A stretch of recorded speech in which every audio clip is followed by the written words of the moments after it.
ঘরের দুয়ারে কুঞ্জ যেন আমদানি করেছে জীবনের শেষ সীমানার ওপারের এক রহস্য।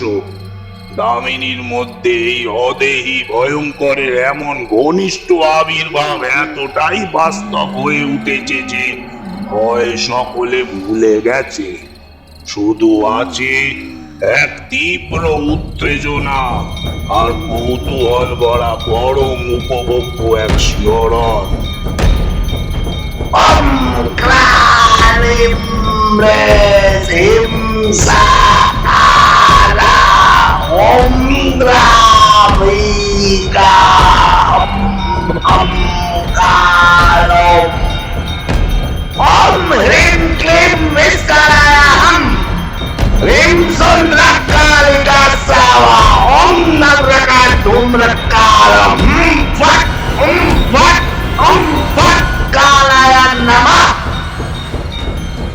কুঞ্জ কখনো এক পা সামনে এগিয়ে, কখনো বা পাশে সরে, আবার কখনো পিছু হটে। সামনে পিছনে দুলে সে তার দুর্বোধ্য কবিতা ওড়াতে থাকে। মালসাতে আগুন করে তাতে সে একটি দুটি শুকনো পাতা আর শিকড় ফুটতে দেয়। চামড়া পোড়ার মতো একটা উৎকট গন্ধে চারিদিক ভরে যায়। দামিনীর আর্তনাদ ও ছটফটানি আস্তে আস্তে কমে আসছিল। এক সময় খুঁটিতে পিঠ ঠেকিয়ে কাঠ হয়ে দাঁড়িয়ে সে বোঝা বোঝা চোখে কুঞ্জর দিকে তাকিয়ে নিষ্পন্দ হয়ে রইল। তখন একটা কাঁচা হলুদ পুড়িয়ে কুঞ্জ তার নাকের কাছে ধরল। দামিনী ঢুলু ঢুলু চোখ ধীরে ধীরে বিস্ফারিত হয়ে উঠল। তার সর্বাঙ্গে শিহরণ বয়ে যেতে লাগলো। কে তুই?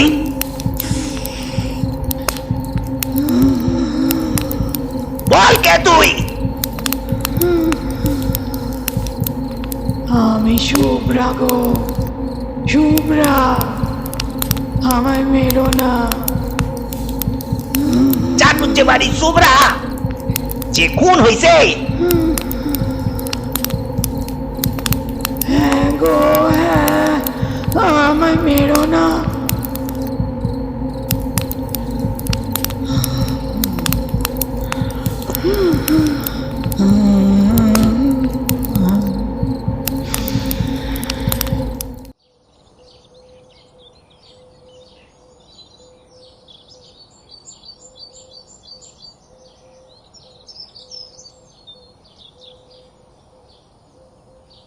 সে বছর কার্তিক মাসের মাঝামাঝি 3 দিন আগে পরে গায়ে দুটো খুন হয়ে গেল।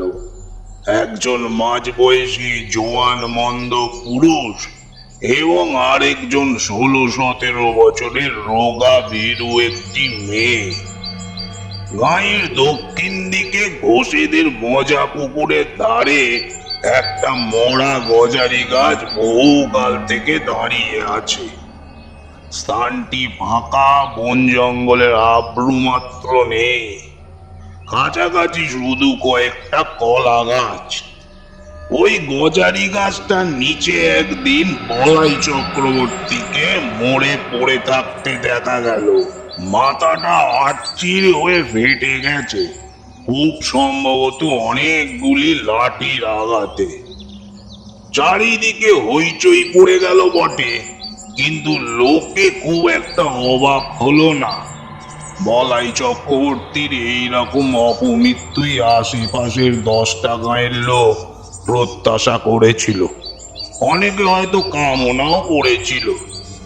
অন্যদিকে শুভ্রা মেয়েটির হইচই হলো কম, কিন্তু মানুষের বিস্ময় ও কৌতূহলের সীমা রইল না। গৃহস্থ ঘরে সাধারণ ঘরোয়া মেয়ে গাঁয়ের লোকের চোখের সামনে বড় হয়েছে, বিয়ের পর শ্বশুর বাড়ি গেছে এবং মাসখানেক আগে বাপের বাড়ি ফিরে এসছে ছেলে বিয়োবার জন্য। পাশের বাড়ির মেয়েরা পর্যন্ত কোনোদিনও কল্পনা করার ছুতো পায়নি যে মেয়েটার জীবনে খাপ ছাড়া কোনো কিছু লুকোনো ছিল, যাতে এমন ভয়াবহ পরিণামের নাটকীয় উপাদান সঞ্চিত হয়ে আছে। গায়ে সব শেষে সাঁঝের বাতিটা বোধহয় যখন সবে জ্বালা হয়েছে, তখন বাড়ির পিছনে ডোবার ঘাটে শুভ্রার মতো মেয়েকে কে বা কারা যেন গলা টিপে মেরে রেখে যাবে, এটা ভেবে উঠতে না পেরে গা শুদ্ধ লোক যেন অপ্রস্তুত হয়ে রইল।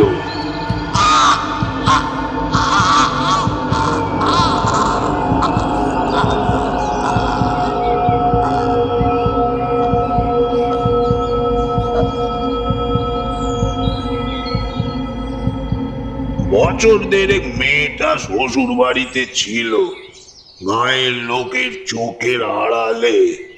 সেখানেই কি এই ভয়ানক অঘটনের ভূমিকা গড়ে উঠেছিল?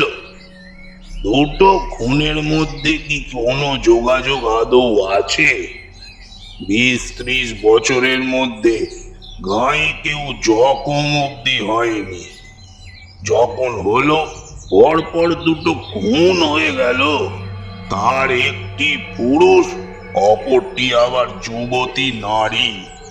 দুটি খুনের মধ্যে একটা সম্পর্ক আবিষ্কার করার জন্য প্রাণ সকলের ছটফট করে উঠল। কিন্তু বলাই চক্রবর্তী শুভ্রাকে কবে শুধু চোখের দেখা দেখেছিল, তাও গায়ের কেউ মনে করতে পারল না। একটুখানি বাস্তব সত্যের খাদের অভাবে নানা জনের জল্পনা ও অনুমানগুলি গুজব হয়ে উঠতে উঠতে মুষড়ে পড়ে গেল। বলাই চক্রবর্তীর সম্পত্তি পেল তার ভাইপো নবীন। 40 টাকার চাকরি ছেড়ে শহর থেকে সপরিবারে গায়ে এসে ক্রমাগত কোঁচার খুঁটে চশমার কাঁচ মুছতে মুছতে সে পাড়ার লোককে বলতে লাগলো, 50 টাকা রিওয়ার্ড ঘোষণা করছি। কাকাকে যারা অমন মার মেরেছে তাদের যদি ফাঁসি কাটে ঝোলাতে না পারি, আমার নামও নবীন চক্রবর্তী নয়। চশমার কাঁচের বদলে কোঁচের খুঁটে মাঝে মাঝে নিজের চোখও সে মুছতে লাগলো। যাই হোক, ঠিক 21 দিন গাঁয়ে বাস করার পর নবীনের স্ত্রী দামিনী এক সন্ধেবেলা লণ্ঠন হাতে রান্নাঘর থেকে উঠোন পার হয়ে শোবার ঘরে যাচ্ছিল।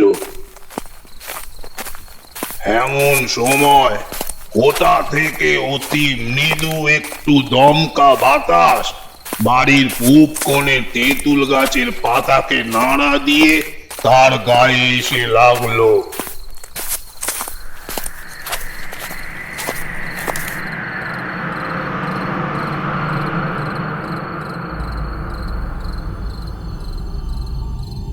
দামিনীর হাতের লণ্ঠন ছিটকে গিয়ে পড়ল দক্ষিণের ঘরের দাওয়ায়। উঠানে আছড়ে পড়ে হাত পা ছুটতে ছুটতে দামিনীর দাঁতে দাঁত লেগে গেল।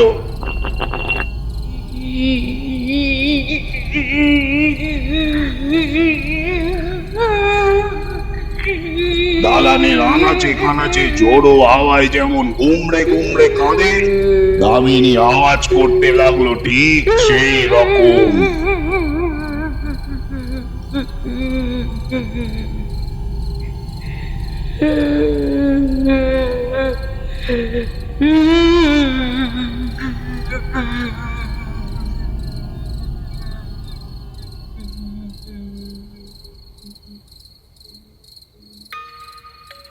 শুভ্রা দাদা ধীরেন স্থানীয় স্কুলে মাস্টারি করে। গায়ে একমাত্র ডাক্তার বলতে সে একাই, তাও আবার পাস না করা। ফিজিক্সে অনার্স নিয়ে বিএসসি পাস করে 7 বছর হলো গ্রামের স্কুলে সে ভূগোল পড়াচ্ছে। প্রথম দিকে প্রবল উৎসাহের সঙ্গে 47 খানা বই নিয়ে লাইব্রেরি, 7 জন ছেলেকে নিয়ে তরুণ সমিতি, আর বই পড়ে পড়ে সাধারণ রোগের বিনামূল্যে ডাক্তারি এইসব আরম্ভ করেছিল সে। এরপর গেঁয়ো একটি মেয়েকে বিয়ে করে 2 বছরে 4টি ছেলে মেয়ের জন্ম হওয়ায় অনেকটা ঝিমিয়ে গেছে আজকাল। লাইব্রেরির বইয়ের সংখ্যা 300 উঠে থেমে গেছে। তার নিজের সম্পত্তি হিসেবে বইয়ের আলমারি তার বাড়িতেই তালাবন্ধ থাকে। চাঁদা কেউ আর দেয় না আজকাল, তবে 2-4 জন পড়া বই আবার একবার পড়ার জন্য চেয়ে নিয়ে যায়। বছরে 2-3 বার তরুণ সমিতির মিটিং হয়। 4 আনা 8 আনা ফি নিয়ে এখন সে ডাক্তারি করে আর ওষুধও বিক্রি করে। ধীরেনকে যখন ডেকে আনা হলো, ততক্ষণে কলসি কলসি জল ঢেলে দামিনীর মূর্ছা ভাঙা হয়েছে।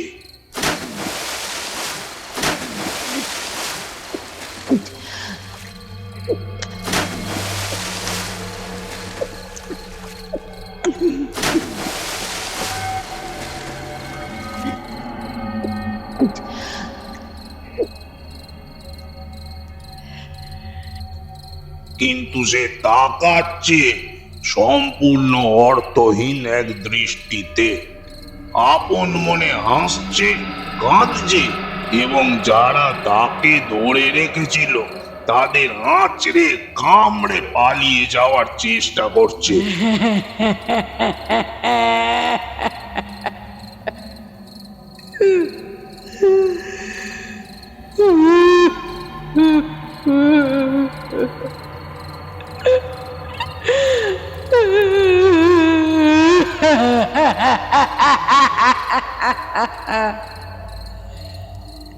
এইসব দেখে ধীরেন গম্ভীর ও চিন্তিত মুখে বলল, শাহপুরের কৈলাস ডাক্তারকে একবার অন্তত ডাকা দরকার। দেখুন, আমি চিকিৎসা করতেই পারি, তবে জানেন তো আমি পাশ করা ডাক্তার নই। দায়িত্ব নিতে যে ভরসা হচ্ছে না। বুড়ো পঙ্কজ ঘোষাল বলাই চক্রবর্তীর অনুগ্রহে বহুকাল সপরিবারে পরিপুষ্ট হয়েছিলেন। তিনি বললেন, ডাক্তার, ডাক্তার কি হবে? তুমি আমার কথা শোনো বাবা নবীন, কুঞ্জকে অবিলম্বে ডেকে পাঠাও দেখি। গাঁয়ের যারা ভিড় করে এইসব দেখছিল তারা প্রায় সকলেই বুড়ো ঘোষালের কথায় সম্মতি জানালো। নবীন তখন জিজ্ঞাসা করলো, কুঞ্জ কত নেয়? এবার ধীরেন আর থাকতে না পেরে বলে উঠল, ছি, ওসব দুর্বুদ্ধি করো না নবীন। আমি বলছি তোমায়, এটা অসুখ, অন্য কিছু নয়। লেখাপড়া শিখেছো, জ্ঞান বুদ্ধি আছে, কি বলে তুমি কুঞ্জকে চিকিৎসার জন্য ডেকে পাঠাবে? ধীরেনের কথা শুনে নবীন আমতা আমতা করে বলল, এইসব খাপ ছাড়া অসুখে ওদের চিকিৎসাই ভালো ফল দেয় ভাই। বয়সে নবীন 3-4 বছরের বড় হলেও এককালে দুজনে একসঙ্গে একই স্কুলে একই ক্লাসে পাশাপাশি বসে লেখাপড়া করত। বোধহয় সেই খাতিরেই কৈলাস ডাক্তার ও কুঞ্জ মাঝি দুজনকেই আনতে নবীন লোক পাঠিয়ে দিল। কুঞ্জই এলো আগে। লোক পৌঁছানোর আগেই নাকি সে খবর পেয়েছিল যে চক্রবর্তীদের বউকে অন্ধকারের অশরীরী শক্তি ভর করেছে। কুঞ্জ এখানকার নাম করা গুণী, তার গুণ পড়া দেখবার লোভে আরো অনেক লোক এসে ভিড় বাড়িয়ে দিল। ভর সাজিয়ে ভর করেছে রে, সহজে ছাড়বো না। এই বলে সকলকে ভয় দেখিয়ে সঙ্গে সঙ্গে আবার অভয় দিয়ে কুঞ্জ বলল, তবে সাথে হবে শেষ তক। এই কুঞ্জ মাঝির সাথে চালাকি চলবো না। এবার ঘরের দাওয়া থেকে সকলকে উঠানে নামিয়ে দেওয়া হলো। বিড় করে মন্ত্র পড়তে পড়তে কুঞ্জ দাওয়ায় জল ছিটিয়ে দিল।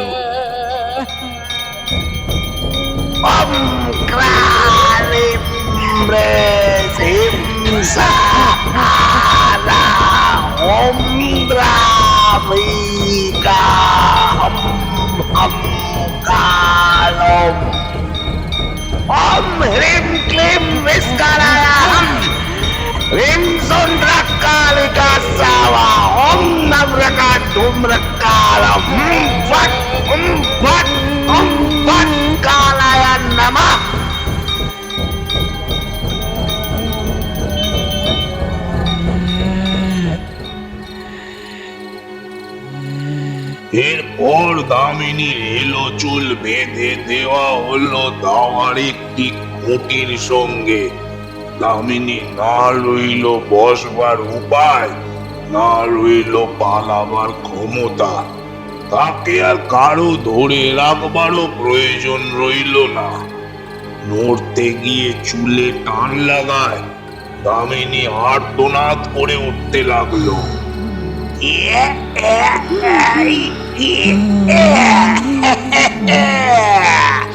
তাই দেখে কুঞ্জু টিটকারি দিয়ে বলতে লাগলো, রও বাচ্চাদন রও, এখন হয়েছে কি?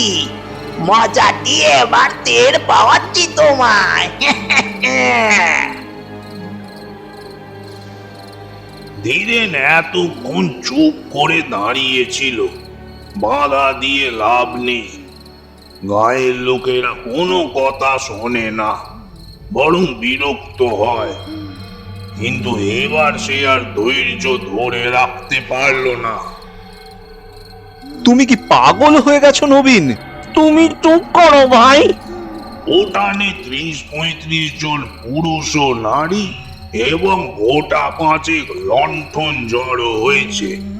মেয়েদের সংখ্যা যদিও খুব কম এবং যারা এসেছে তাদের বয়সও একটু বেশি। কম বয়সী মেয়েরা আসতে সাহস পায়নি, অনুমতিও পায়নি বটে। যদি ছোঁয়া লাগে, নজর লাগে অথবা অপরাধ হয়, মন্ত্রমুগ্ধের মতো এতগুলি নারী পুরুষ দাওয়ার দিকে তাকিয়ে ঘেঁষাঘেঁষি করে দাঁড়িয়ে রইল। এই দুর্লভ রোমাঞ্চ থেকে তাদের বঞ্চিত করার ক্ষমতা নবীনের নেই। দাওয়াটি যেন স্টেজ, সেখানে যেন মানুষের জ্ঞান বুদ্ধির অতীত রহস্যকে সহজবোধ্য নাটকের রূপ দিয়ে অভিনয় করা হচ্ছে। ঘরের দুয়ারে কুঞ্জ যেন আমদানি করেছে জীবনের শেষ সীমানার ওপারের এক রহস্য। দামিনীর মধ্যে এই অদেহী ভয়ঙ্করের এমন ঘনিষ্ঠ আবির্ভাব এতটাই বাস্তব হয়ে উঠেছে যে ভয় সকলে ভুলে গেছে। শুধু আছে এক তীব্র উত্তেজনা আর কৌতূহল ভরা পরম উপভোগ্য এক শিহরণ।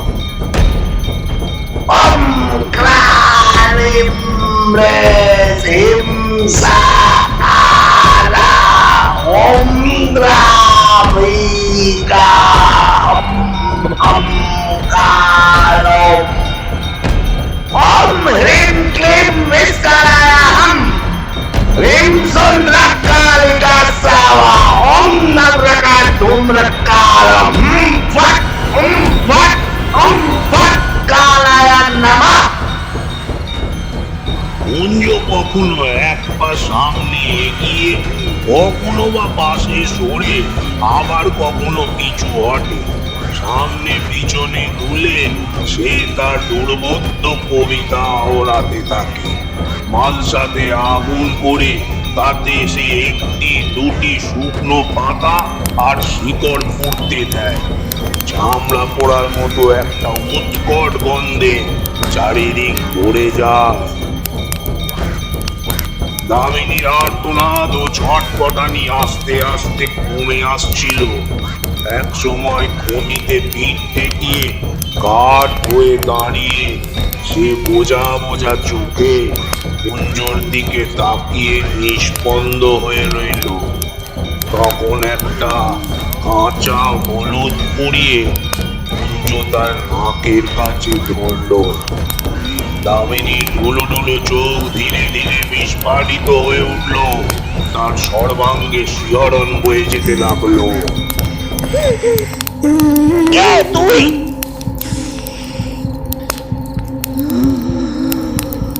বল কে তুই? আমি শুভ্রা গো, শুভ্রা, আমায় মেরো না। চাটুজ্জে বাড়ি শুভ্রা যে খুন হইছে? হ্যাঁ গো হ্যাঁ, আমায় মেরো না।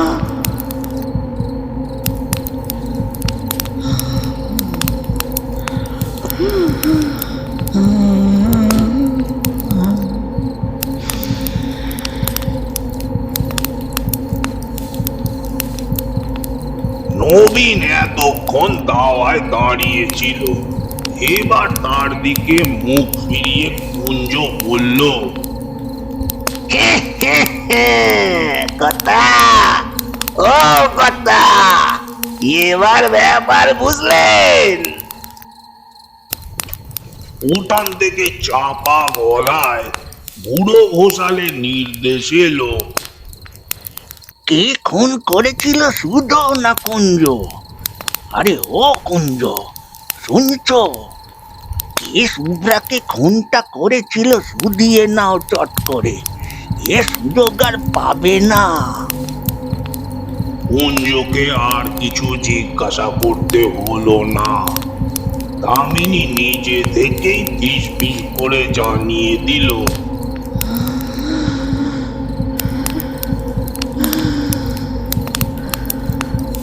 বলাই খুড়ো আমায় খুন করেছে।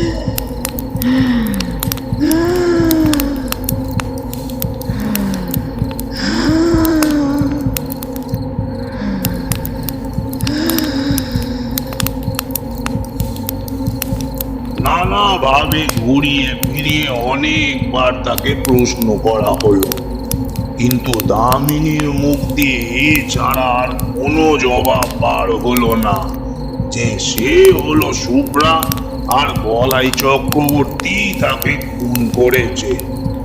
তারপর এক সময় তার মুখ বন্ধ হয়ে গেল, নাকে হলুদ পোড়া ধরেও তাকে আর কথা বলানো গেল না। কুঞ্জ অন্য একটা প্রক্রিয়ার আয়োজন করছিল, কিন্তু কৈলাস ডাক্তার এসে পড়ায় সে সুযোগ আর হলো না। কৈলাসের চেহারাটি জমকালো, প্রকাণ্ড এক শরীর, এক মাথা কাঁচা পাকা চুল, মোটা ভ্রু আর মুখময় কাঁচা পাকা দাড়ি গোঁফ। এসে দাঁড়িয়ে ষাঁড়ের মতো গর্জন করতে করতে সে সকলকে গালাগালি দিতে আরম্ভ করলো। কুঞ্জ আগুনের মালসা তার দিকেই লাথি মেরে ছুঁড়ে দিয়ে বলল, দাঁড়া আরাম দাঁড়া, তোকে ফাঁসি কাটে ঝোলাচ্ছি। ওষুধ দিয়ে বৌমাকে আজ মেরে ফেলে থানায় তোর নামে রিপোর্ট করবো যে তুই খুন করেছিস। কৈলাসের পর খুঁটিতে বাঁধা চুল খুলে দামিনীকে ঘরে নিয়ে গিয়ে বলাইয়ের দাদা মশাইয়ের আমলে প্রকাণ্ড কাঠের বিছানায় শুইয়ে দিল। চলো চলো মা, ঘরে চলো, শুয়ে পড়ো দেখি। হ্যাঁ হ্যাঁ হ্যাঁ, দেখি দেখি একটু মা, দেখি।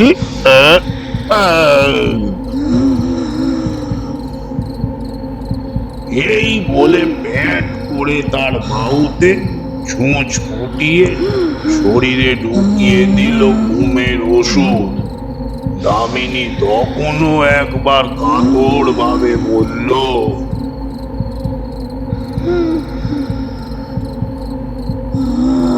আমায় মেরো না, মেরো না আমায়, আমি শুভ্রা,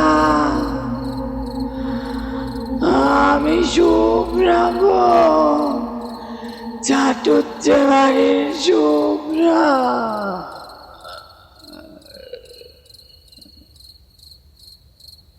কয়েক মিনিটের মধ্যেই দামিনী ঘুমিয়ে পড়ল। তার মুখ দিয়ে শুভ্রা বলাই চক্রবর্তীর নাম করায় অনেক বিশ্বাসীর মনে যে ধাঁধার সৃষ্টি হয়েছিল, বুড়ো গোসালের ব্যাখ্যা শুনে সেটা অনেকটা কেটে গেল। দেখো তোমরা, শুভ্রা মারা যাওয়ার 3 দিন আগে বলাই চক্রবর্তী মারা গিয়েছে, এতে কোনো সন্দেহ নেই। কিন্তু শুধু জ্যান্ত মানুষই কি মানুষের গলা টিপে মারে? আর কিছুতে মারে না। শ্মশানে মশানে দিনক্ষণ প্রভৃতির যোগাযোগ করলে পদ ভোলা প্রতীকের ঘাড় তবে মোটকে দেয় কে?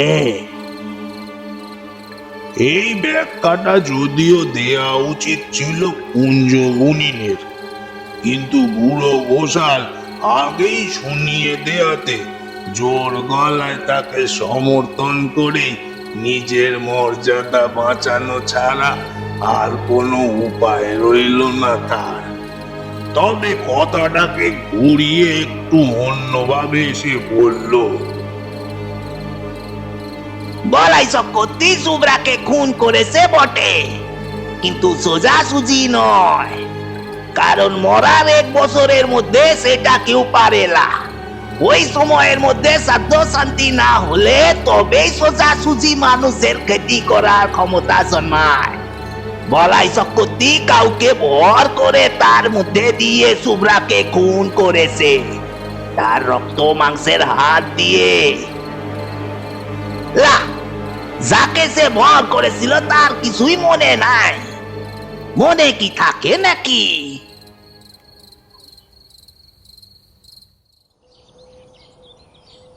এক রাত্রেই অনেক মুখ আর কান ঘুরে এই কথাগুলি ধীরেনের কাছে গেল। অগ্রায়ণের উজ্জ্বল মিঠে রোদ ছড়িয়ে আছে চারিদিকে। বর্ষার পরিপুষ্ট গাছ আর আগাছার জঙ্গলে যেন পার্থিব জীবনের ছড়াছড়ি। বাড়ির পিছনে ডোবাটি কচুরিপানায় আচ্ছন্ন, গাঢ় সবুজ অসংখ্য রসালো পাতা, বর্ণনাতীত কোমল রঙের অপরূপ ফল। তাল গাছের গুঁড়ির ঘাটটি কার্তিক মাসেও প্রায় জলে ডুবেছিল, এখন জল কমে অর্ধেকের বেশি ভেসে উঠেছে। গুঁড়ির টুকরো বসিয়ে ধাপগুলো এবারে ধীরেন বিশেষ করে নিজের বোন শুভ্রার জন্যই বানিয়ে দিয়েছিল। 7 মাসের গর্ভ নিয়ে ঘাটে উঠতে গিয়ে নামতে গিয়ে যাতে সে পা পিছলে পড়ে না যায়। পাড়ার মানুষ বাড়ি বয়ে গাঁয়ের গুজব শুনিয়ে গেল। আবেষ্টনীর প্রভাবে উদ্ভট কথাগুলি সঙ্গে সঙ্গে ধীরেনের মন থেকে বাতিল হয়ে গেল। ক্রুদ্ধ হবার অবসরও সে পেল না।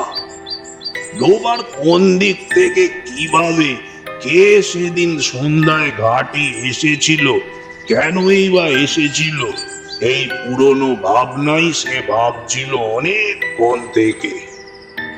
একমাত্র এই ভাবনাই তাকে অন্যমনস্ক করে দেয়। ক্ষোভ ও বিষাদের এত প্রাচুর্য যে মাঝে মাঝে কিছুক্ষণের জন্য অন্যমনস্ক না হতে পারলে তার অসহ্য কষ্ট হয়। অন্য কোনো বিষয়ে তার মন আর বসে না। ইতিমধ্যে ভাতের তালা সামনে ধরে শান্তি বলল, আমার কিন্তু মনে হয় সবাই ঠিকই বলছে, বুঝলে? এই শুনে কটমট করে তাকিয়ে ধীরেন বলল, চুপ করো, যা খুশি মনে হোক তোমার, খবরদার আমায় কিছু বলবে না। স্কুলে যাবার পথে যাদের সঙ্গে দেখা হলো তারা মুখে কিছু না বললেও তাদের তাকানোর ভঙ্গিমা যেন আরো স্পষ্ট জিজ্ঞাসা করছে যে কথাটা তুমি কিভাবে নিয়েছো ধীরেন।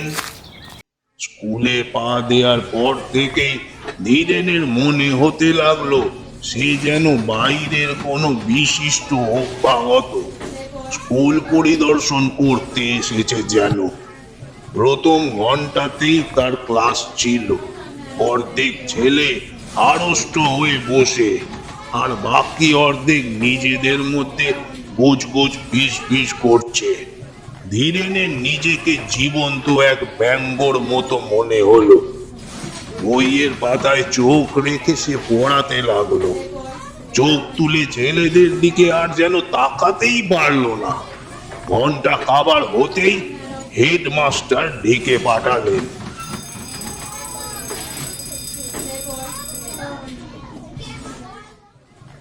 ও ধীরেন, এসো এসো এসো, বসো বসো।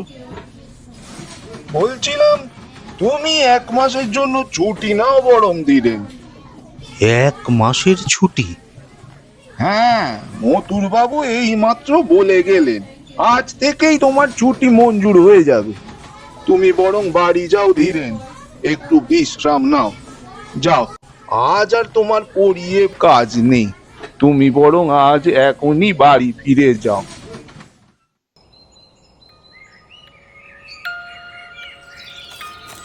মথুর বাবু হলেন এই স্কুলের সেক্রেটারি। মাইল খানেক পথ হাঁটলেই তার বাড়ি যাওয়া যায়। চলতে চলতে মাঝপথে ধীরেনের মাথাটা কেমন যেন ঘুরে গেল।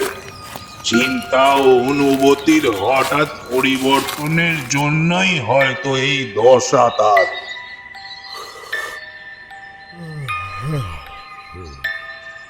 গাছতলায় কিছুক্ষণ বিশ্রাম করে সে বাড়ির দিকে আবার পা বাড়ালো। মতুর বাবু এখন হয়তো খেয়ে দিয়ে বিশ্রাম করছেন। এখন তাকে বিরক্ত করা উচিত কাজ হবে না। স্কুল থেকে তাড়িয়ে দেয়া তো হয়নি, 1 মাসের ছুটি দেয়া হয়েছে। এই 1 মাসের মধ্যে মতুর বাবুর সঙ্গে দেখা করার অনেক সময় সে পাবে। আজই গিয়ে হাতে পায়ে না ধরাই ভালো। মতুর বাবুর যদি দয়া হয়, তিনি হয়তো ছুটি বাতিল করে কাল থেকেই ধীরেনকে কাজে যাওয়ার অনুমতি হয়তো দিয়ে বসবেন। কিন্তু এতক্ষণ ধীরেনের খেয়াল হয়নি যে নিয়মিতভাবে প্রতিদিন স্কুলের ছেলেদের পড়ানোর মতো মানসিক ক্ষমতা এখন তার নেই। মতুর বাবুর সামনে গিয়ে দাঁড়াতেও তো লজ্জা হচ্ছে।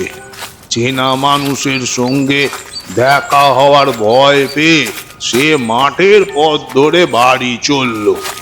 বাড়ি গিয়ে আবার ঘরের মধ্যেই লুকোতে হবে। এই দুর্বল শরীর বিছানায় লুটিয়ে দিয়ে ভারী মাথাটাকে বালিশে রাখতে হবে। সারা দুপুর ঘরের মধ্যে শুয়ে বসে চটপট করে কাটিয়ে শেষ বেলায় ধীরেন উঠানে বেরিয়ে এলো। মাজা বাসন হাতে নিয়ে শান্তি ঘাট থেকে উঠে আসছিল। ডোবার ধারে প্রকাণ্ড বাঁশঝাড়টার ছায়ায় মানুষের মতো কি যেন একটা নড়াচড়া করছে।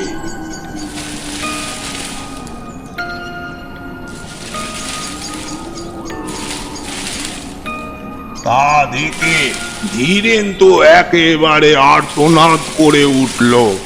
কে কে ওখানে? ধীরেনের এই গলার আওয়াজ শুনে শান্তির বাসন হাত থেকে ঝনঝন করে পড়ে গেল। হ্যাঁ? হুড়মুড় করে ছুটে এসে ভয়ার্ত কণ্ঠে সে জিজ্ঞাসা করলো,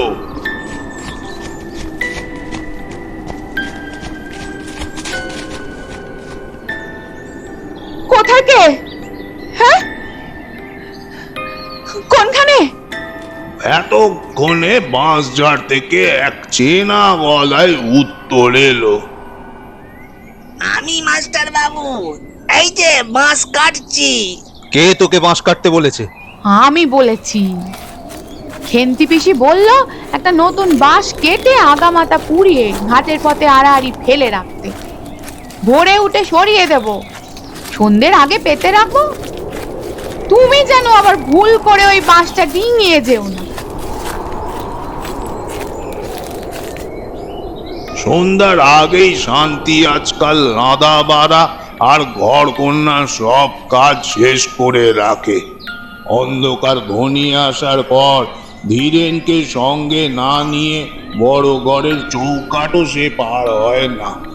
ছেলে মেয়েদের ঘরের মধ্যেই আটকে রাখে। সন্ধ্যা থেকে ঘরবন্দি হয়ে ধীরেন আকাশ পাতাল ভাবে, আর মাঝে মাঝে সচেতন হয়ে ছেলে মেয়েদের আলাপ শোনে। ঘরের মধ্যেও কারণে অকারণে শান্তি ভয় পেয়ে আঁতকে ওঠে।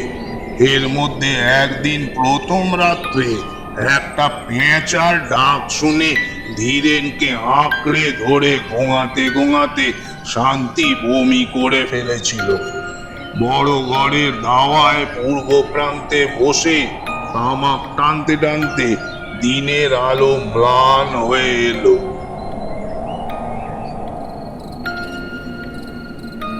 এখানে বসে ডোবার ঘাট আর দুধারের বাঁশঝাড় ও জঙ্গল দেখা যায়। জঙ্গলের পর সেনেদের কলা বাগান, সেনেদের কাচারি ঘরের পাশ দিয়ে দূরে বসেদের মজা পুকুরের তীরে মরা গজারি গাছটার ডগাটাও চোখে পড়ে। অন্ধকার হওয়ার আগেই ঘন কুয়াশায় প্রথমে গাছটা, তারপর সেনেদের বাড়ি আবজা হয়ে আস্তে আস্তে ঢাকা পড়ে গেল।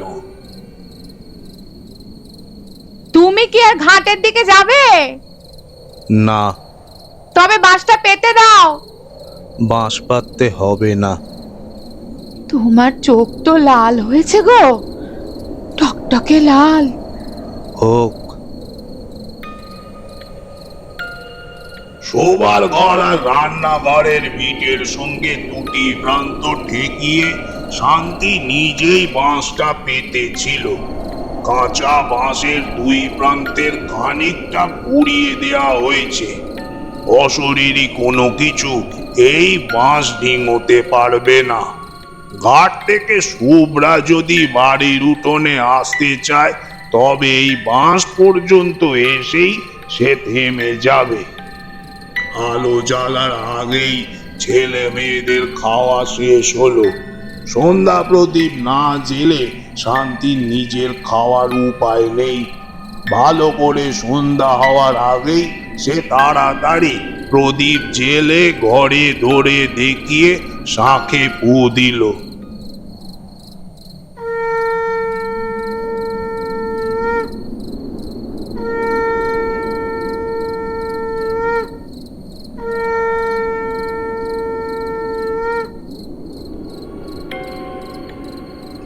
দশ মিনিটের মধ্যে নিজে খেয়ে ধীরেনের ভাত বেড়ে ঢাকা দিয়ে রেখে রান্নাঘরে তালা দিয়ে কাপড় ছেড়ে একেবারে সে ঘরে গিয়ে ঢুকলো।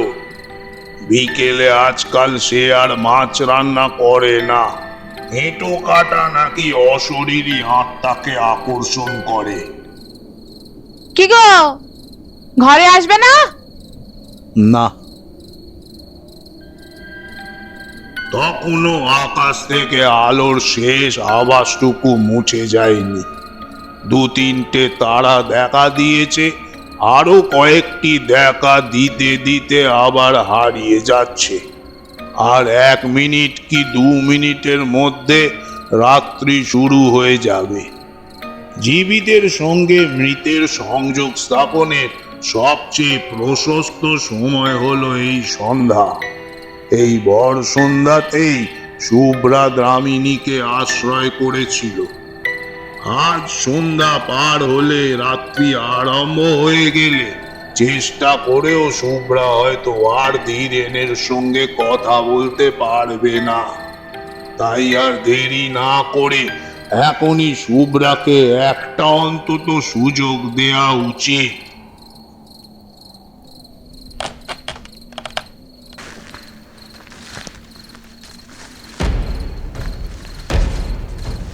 চোরের মতো ভিটে থেকে নেমে সেই বাঁশ ডিঙিয়ে ধীরেন পা টিপে টিপে গোবার মাঠের দিকে এগোলো।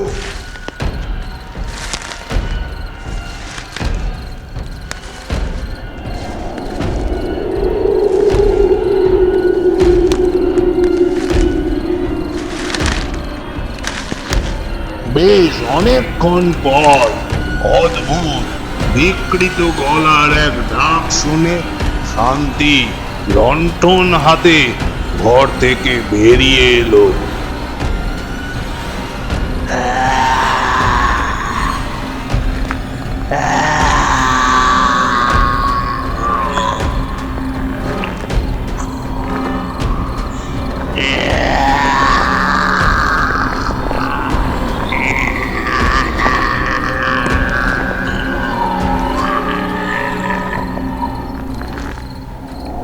বাঁশের ওপারে দাঁড়িয়ে হিংস্র জন্তুর চাপা গর্জনের মতো গম্ভীর আওয়াজে ধীরেন নিজেরই নাম ধরে ডাকাডাকি করছে। গেঞ্জি আর কাপড়ে কাদার রক্ত মাখা, ঠোঁট থেকে চিবুক বেয়ে মোটা মোটা রক্ত গড়িয়ে পড়ছে।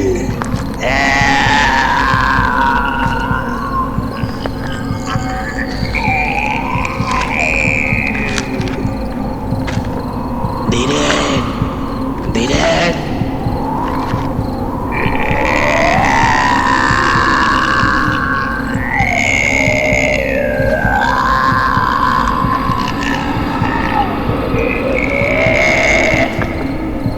বাঁশটা সরিয়ে দাও।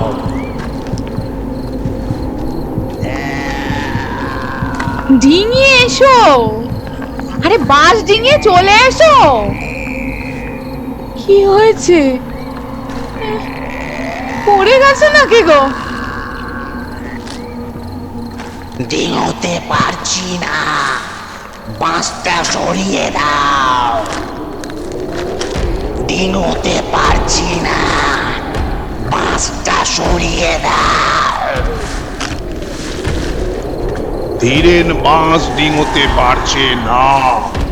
মাটিতে শোয়ানো বাঁশ একই জায়গায় পড়ে রয়েছে। শান্তির আর এতটুকু সন্দেহ রইল না। আকাশ চেরা তীক্ষ্ণ গলায় সে আর্তনাদের পর আর্তনাদ শুরু করে দিল। বাস ডিঙাতে পারছো না? কি গো, ওরে বাবা রে, সর্বনাশ হয়ে গেল গো। কে কোথায় আছো গো? কে কোথায় আছো? ওকে ভূতে ধরেছে, ওকে ভূতে ধরেছে। সর্বনাশ হয়ে গেল গো। কে কোথায় আছো? ওকে ভূতে ধরেছে। কে কোথায় আছো? শান্তির গলার আওয়াজ শুনে তারপর প্রতিবেশীরা এলো এবং একে একে পাড়ার লোকজন জড়ো হলো। সব শেষে কুঞ্জ মাঝিও এলো। 3-4 কলসি জল ঢেলে ধীরেনকে স্নান করিয়ে দাওয়ার একটা খুঁটির সঙ্গে তাকে বেঁধে ফেলা হলো।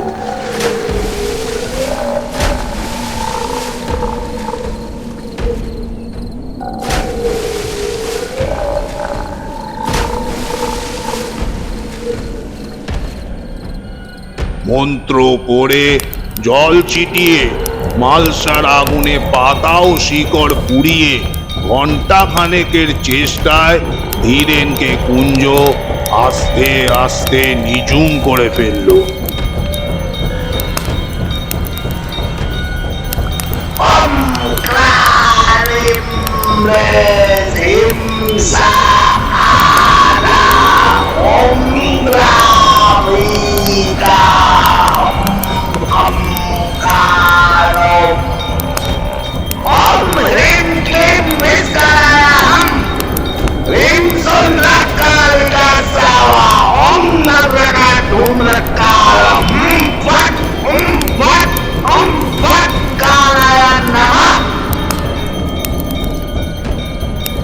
তারপর মালসার আগুনে কাঁচা হলুদ পুড়িয়ে ধীরেনে নাকের কাছে ধরে বজ্র কণ্ঠে কুঞ্জ জিজ্ঞাসা করলো, কে তুই? বল, বল কে তুই? কে তুই আমাদের ধীরেন মাস্টারের শরীরে ঢুকেছিস? বল। আমি বলাই চক্রবর্তী, শুভ্রাকে আমি খুন করেছি।